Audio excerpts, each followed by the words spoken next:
everyone. I, of course, am Christine Gritmon, and this is Let's Talk About Brand, where I interview smart people about specific elements of branding, especially personal branding. And I'm very excited because today I have a personal friend on.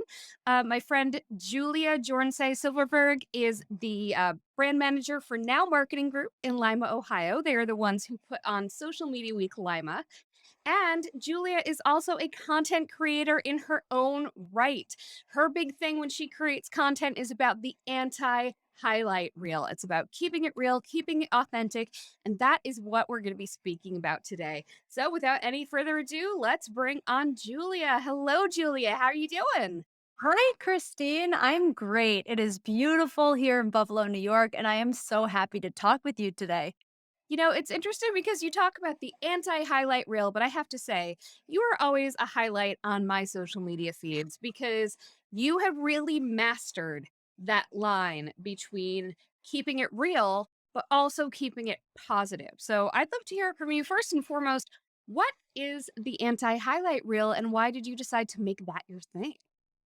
Thank you so much. So, I view the anti highlight reel as sharing the full gamut of life, not just posting the pretty perfect moments, but really sharing all of it. And not to say the little, like, we'll get into specific things that I don't necessarily think you should share and things that I do think you should share. But the anti highlight reel is not picking just the perfect happy moments. It's saying, I'm going to be real and let my audience know when I'm going through it, when I'm struggling with something, because that is how you build trust. It's how you build relationships, and it's how you can really create deep connections on social media. And I saw this firsthand in December 2017. I actually called off a wedding and ended a relationship that I had for 6.5 years. And at the time, my ex-fiance was a major part of my social media. He was all over my stuff. And I realized it was this kind of crossroads for me where I realized I could either not talk about that at all and just pretend everything was fine. Where'd he go? Exactly. Or I could let my audience know, hey, I'm going through something. I'm struggling. Life is hard right now. I'm making a major transition. And this is part of life. I'm still doing my best to love on myself, to be happy, to find joy every day, but I'm in a transitionary period and this is hard. And by opening up, I ended up creating so many relationships. I heard so many stories from other people of their them calling off a wedding or them going through with a wedding and then saying, I knew in my gut that I should have called it off. Like I just had the most unbelievable conversations with people. And I realized, wow, this is what not a lot of people are doing on social media. And I do think it's become more prevalent now. But back in 2017, most people were not using social media to kind of be vulnerable like that. And I saw just how powerful it was to creating relationships. What kind of content had you been creating up to that point? What were you sharing before that transitional moment? Solely social media tips. I was talking like, here's how to rock out on a Twitter chat. Here are some tips to make a video. Here's some Facebook best practices. Like I was pretty much solely talking about social media content and sharing my expertise, not really sharing much from a personal side. And if I did share on a personal side, it was only those pretty perfect positive moments. And then how did your content change after that? Was there a particular moment? Maybe it was your announcement of the cancellation of the wedding. I don't know. But was there a particular moment in your content when you said, okay, so this just completely changed my relationship with my audience right here? I think it really was the week that I kind of started to let my audience in and tell them, like, "You guys have seen me posting all of my Insta stories every single day in front of this particular bookshelf. I'm letting you know, come next week, this bookshelf is gonna be empty. I'm not even necessarily gonna have this bookshelf anymore. I'm making a move, moving into my own apartment for the first time in my life." It was the first time I was gonna be living completely alone without a roommate, and so I got so many DMs. I got more engagement through my stories than I ever had, and it was really unbelievable to me. And so I just continued to let my audience in. By anti highlight reel, though, I don't mean sharing all the little nitty gritty details. I did not tell my audience why my ex fiance and I broke up. That was not what I was there to do. I was not there to spill the tea or to get into any of that because to me, that was not professional. Mhm. I was there to share, I'm going through something and this is hard and it's okay to be struggling. It doesn't make you any less of a person and you can still show up on social media even when you're not doing your best. And that was really the message that I was trying to share was saying, "Hey guys, I'm not doing my best, but I'm committed to showing up and I'm committed to showing up in a real way. And so I'm letting you guys know I'm going through something. I'm not necessarily going to be my chipper, happy self that you've really come to know and love because I'm not feeling that way right now." And by doing that, I think my audience has really come to trust me. Like they know when I'm showing up and happy, I'm happy. Yeah. And they know then when I'm showing up and I'm not feeling that good, I'm not feeling that good. And it really was just such a game changer for me in developing that closeness and really seeing, wow, this is how people come to trust you is because you're just being real. Now, you bring up a very good point, which is that you did draw that line for yourself of, you know what? They don't need to know all the details about the full circumstance of what I'm going through. They just need to know I'm going through this. So, how do you draw those lines for yourself? And has it evolved over your time as a content creator? It has definitely evolved for me. For instance, I told my audience nothing about a relationship ending like a year and a half ago for me. I'm very specific about the line that I draw is, am I leading with value? If I have some valuable insight, takeaway to share with my audience, I'm going to share it, even if it makes me a little uncomfortable and means being vulnerable.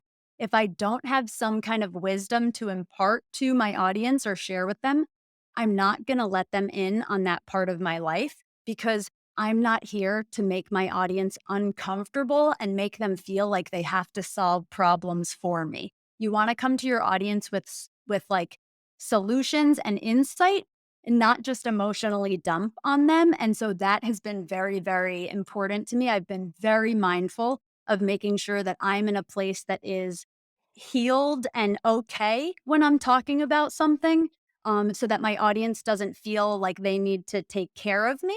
Because I think that when you do that, then you're asking too much of your audience. I think you're then blurring the lines of professionalism. And so I think it's really important to be vulnerable in a way that is helping your audience, that's letting them in, that's getting them to think about something, that's getting them to see something in a different way, not just venting to them.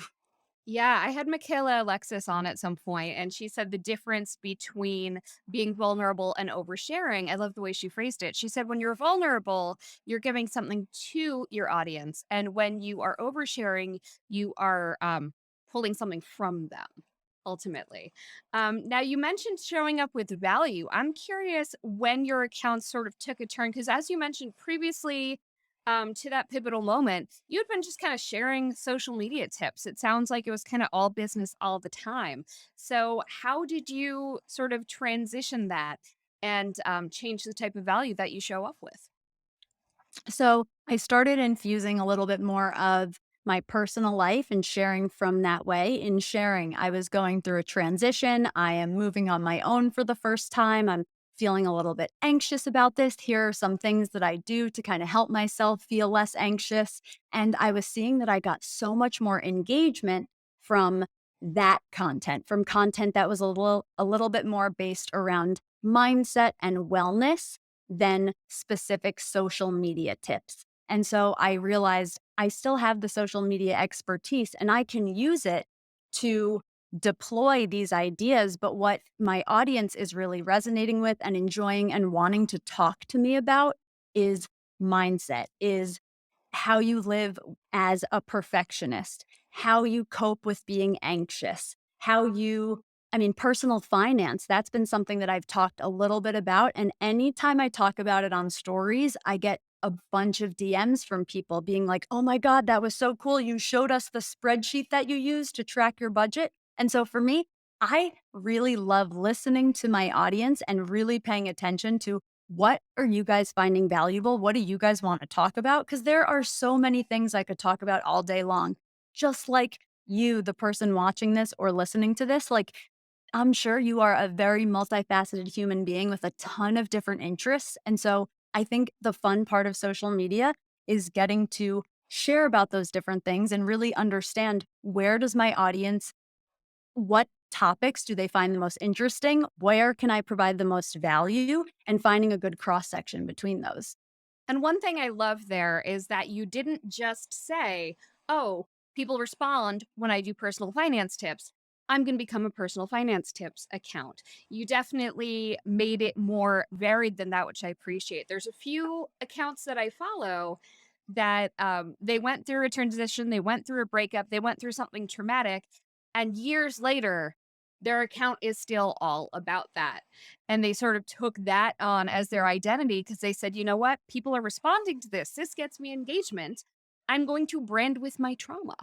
And you've not gone away from, anything that you've been through, but I like that you're all about here's how here's how I live. Here's how I move forward. And it has become more of a lifestyle account, which is interesting. I'd love to Yes. hear a bit more about how you decide, I we kinda talked about it already, but a little bit more about how you decide what to share and what not to share, and also how you balance the mix of content. Is it just kind of on the fly, whatever you're feeling that day, or do you kind of look at it as, "Here's my main buckets of what I talk about," and, sort of pull from there? How do you work that out? So, you're definitely right. My platform has definitely evolved to be more lifestyle. And I think that that just speaks to me as a person. I'm evolving and I'm becoming interested in different things. And with time, our preferences and our habits change. And so I really love to share that and show that. And I decide to share it again. It's all about value. Is this something I think could help someone? So, for instance, yesterday I shared a story about unclaimed funds. If you live in New York State, there's a thing called unclaimed funds. Google it. You will get a newyork.gov website. You put your name in, you will find out there might be money that is owed to you, but hasn't been able to find its way to you. And I was like, you know what? I found out about this. I did it for myself. I got a check yesterday for $35. So I was like, I'm making an Great. Insta story about this and letting all my fellow New Yorkers know. Go check.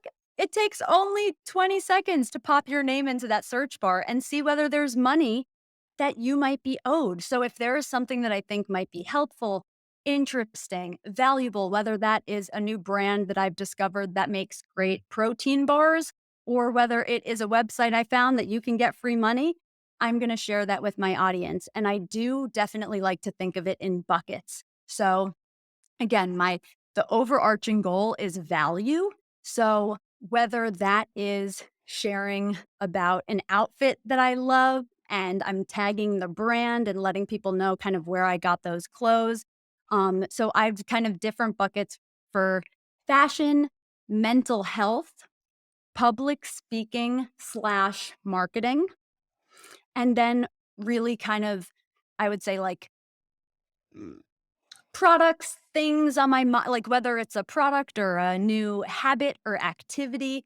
I would say I tend to post mostly about the mental health and wellness. That's kind of my big overarching category because, again, it's kind of that anti highlight reel. I really do enjoy sharing with people what I'm going through and specifically sharing like exercises. So, one of the things that I shared on a podcast recently was a little exercise that you can do to help build self love. So, I kind of love to share those particular kinds of things. And then I will sprinkle in the either products that I'm loving or fashion or share about a public speaking engagement that I did. Whatever I am sharing about, though, I really do try to not only make sure that my audience is leaving with something, whether it's inspirational, educational, or entertaining. I'm also trying to leave an open door for engagement. So that doesn't necessarily mean I'm asking my audience a question in every post, but I am really trying to end every single post with intention so that I'm either prompting them to answer, or leaving them in a way that just makes them feel good. Absolutely. And you do, as someone who watches your content. An interesting thing about that is I feel like you don't present yourself as an expert or an authority on any of those buckets necessarily. Like you'll show us the lunch that you're making and the healthy foods that are in it, but you're not saying I'm a nutritionist. And you'll show an exercise you do that helps you, but you're not claiming to be a trainer. Have you run into any trouble with any of that? Have you run into any haters with any of that? Or are people just kind of realizing you're just sharing living your life? I have not run into any trouble, and I think it's because I am never making any kind of authoritative claim. Um, I am never claiming to know the most about a gluten-free diet, but I've been following one out of necessity because I have celiac for over 8 years. So I'm going to talk about it and share the things that I love. By no means am I going to say that I am like legally able to give you financial advice, but I do have a really healthy savings account and I really do make smart financial decisions. And I will happily show you what I do every week to keep my budget on track and how I kind of track my expenses and all of that kind of stuff. So I haven't run into any trouble. And I think that's because I really make sure to let people know by no means am I an expert here, but I am going to just share with you and give you a little look into what it is that I'm doing or thinking about. To that end, you actually have started moving into some influencer relationships. So I'd love to hear how that came about. I know that it all came about very organically and from a place of what you actually already use and show. But I'm curious about how that might shift the balance going forward and how you're going to really maintain that authenticity now that that is also on the table. So I am super excited to be getting to work with some brands that I have loved and been a loyal customer to for a while.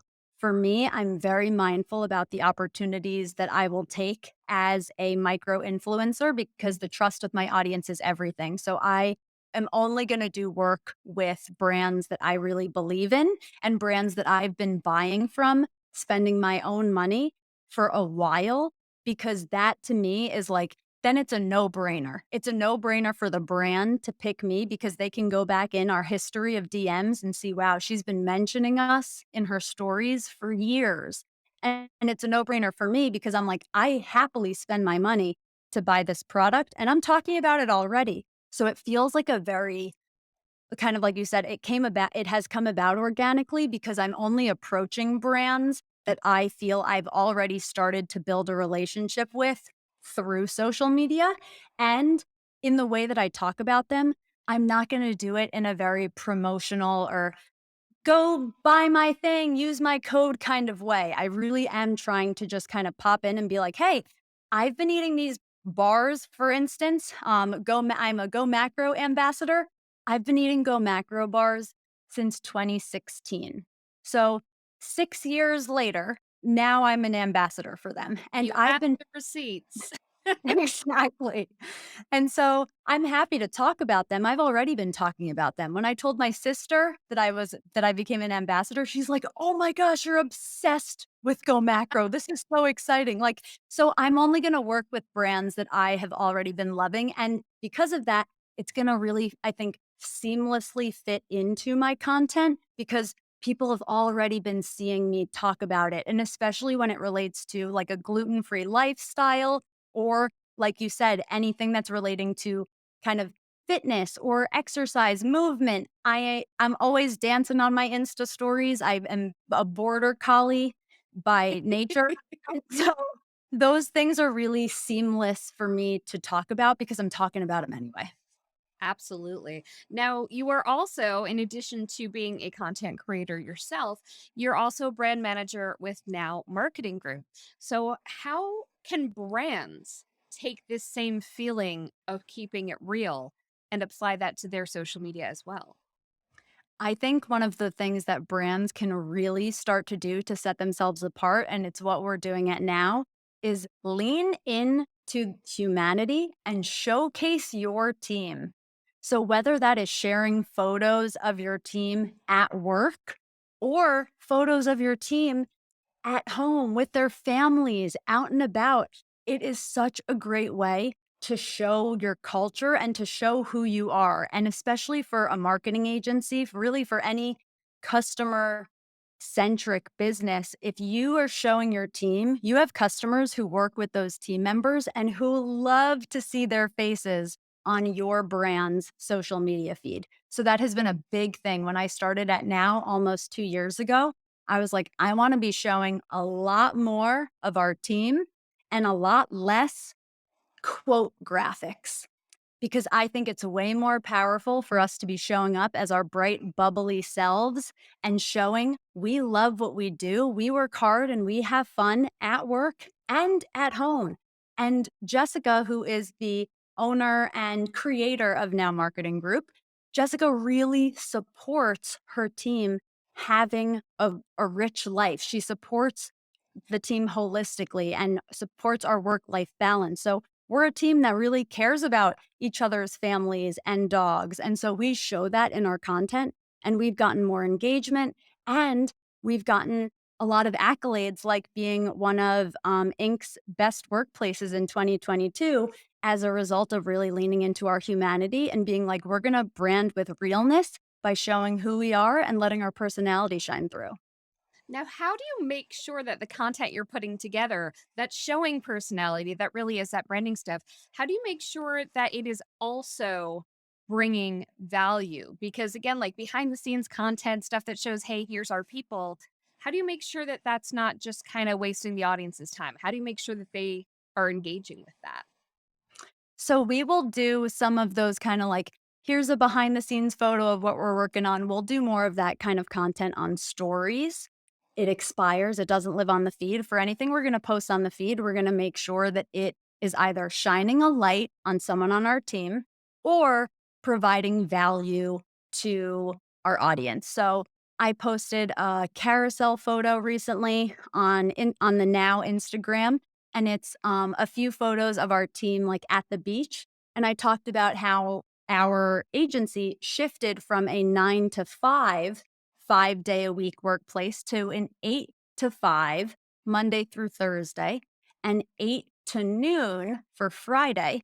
And that's our schedule. And this 2.5 day weekend has allowed our team to spend more time with their family, spend more time going to their kids' appointments or games, and really getting to kind of have a little bit of that better holistic balance. And so, like in the caption for the post, I described how we've made that shift, how it's impacted our team, and said, if this is something that you want to talk about, if you want to talk about how you can make more of a flexible schedule work for your brand, reach out to us. We're here to talk. We're here to share how we've done this and been effective and successful in it. So I always make sure that we are letting people know, hey, we would love to talk to you about this, and or providing really good information that then they can use and apply to their business. Now, when it comes to keeping it real online, and especially for a professional company, a marketing company, for example, or someone who is trying to do somewhat of the influencer thing, how do you balance making sure that you're keeping it real and not getting into fake territory while also making sure that you're presenting well, right? Because you want someone who's going to hire your agency to feel like you're a professional agency they can trust. You want to make sure that anyone who might be buying a product you're endorsing feels like you know what you're talking about. So, how do you ensure that you don't slip so far into realness that you sort of lose hmm, that good impression, I guess? So I think that it really comes down to being very intentional, not only about the words that you're using, but about the imagery that you're showcasing. So, one thing for me is like for now and for my personal brand, we're still going to put our best foot forward. We want the feed to look good. We want things to look crisp and clear and professional. And so, making sure that we're applying that intention to find really good photos to fit a post, that we are taking that time to make a reel and make it fit to the beat. All of those little things, they might seem small, but they really go into showing that you have an intentional and thoughtful brand. And the same for my personal brand. So while I am so happy to show up on stories without makeup, like, I do not believe that you have to be professional.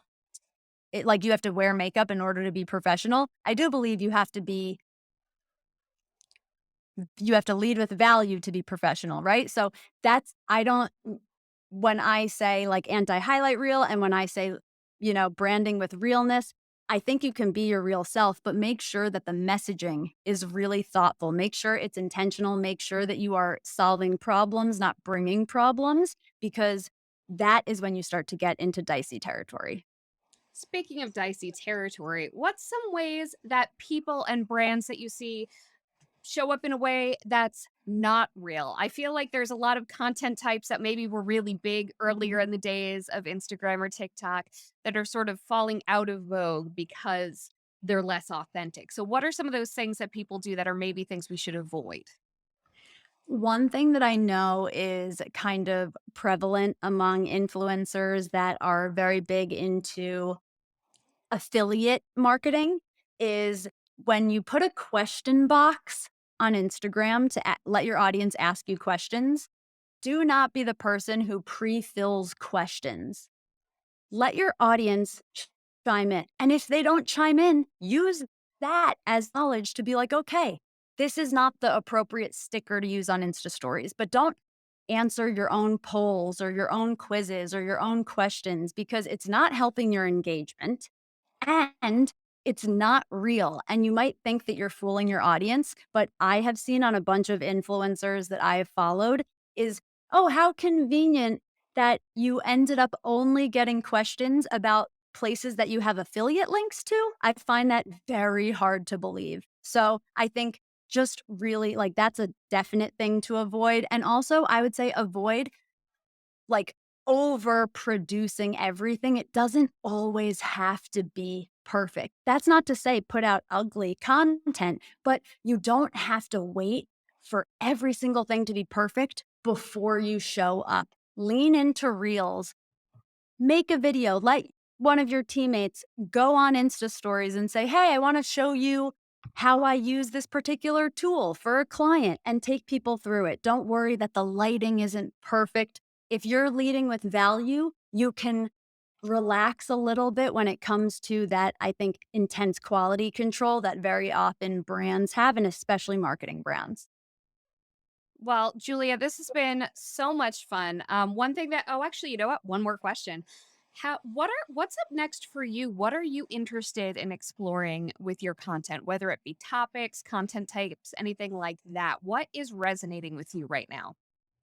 What's resonating with me right now is really seeing a shift in social media, not only towards short form content, but towards content that is really all about like who you are. So I'm seeing so many more influencers show up in a more vulnerable way, sharing their stories, sharing why they got into something. So I'm really looking forward to doing that myself, but also from a brand standpoint, really sharing more of the why behind our approach at Now Marketing Group. I think that it's so easy for us to we forget that not everyone knows our why, and that is oftentimes the most compelling part of our story. And so I'm really enjoying seeing that content for people. And it's something that I'm really looking forward to leaning into and creating more of myself. Ah, I love that. So that people can see what you're going to be creating more of, let everyone know where they can find you and what they'll find there. You guys can find me at JBethJS truly anywhere, whether you are an Instagram person or you like YouTube or Twitter. I am JBethJS everywhere. And if you want to follow the agency, we are Now Marketing Group on Instagram or Now MG on Twitter. And I would love to stay in touch with you guys. I would love to know what you guys are really interested in learning more about. What excites you? What lights you up? I want to hear from you guys. So please don't be shy. Reach out and let's start a conversation. Thank you so much, Julia. This has been awesome. Talking with you is always a delight. And I'd like to let anyone know who follows Julia on social media. She is like that in real life. Tends to be bubbly, happy, awesome, and just your full self. So thanks for being you. Thank you so much, Christine. Thank you for being you and for having me. Aw. And thank you for watching or listening to Let's Talk About Brand. I'm here every week talking to smart people about specific elements of branding. And I want to hear from you. I want to hear the ways that you are keeping it real on social media, and maybe even the ways that you hesitate to bring your real self to social media, because hopefully we can help talk you out of it and help convince you to show up as your full self. Thanks very much. Bye.